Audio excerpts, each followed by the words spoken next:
Welcome back to the Bitcoin Crash Course. I'm AudioMotivate, and in this episode, we're delving into the engine of Bitcoin, how it actually works. So let's demystify the process.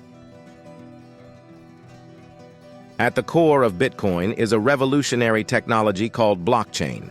Imagine it as a digital ledger that records all transactions in a secure and transparent way. Now, the Bitcoin network consists of nodes and miners.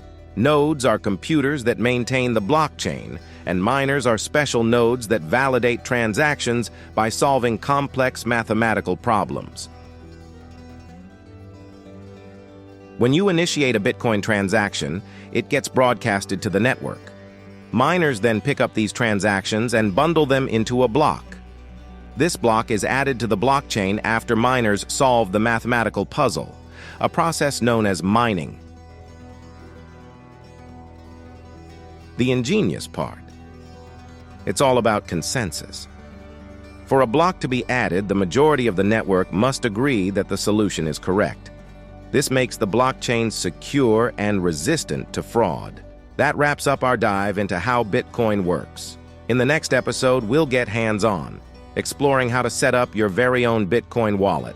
Don't forget to subscribe, and if you're enjoying the crash course, hit that like button. See you in the next video.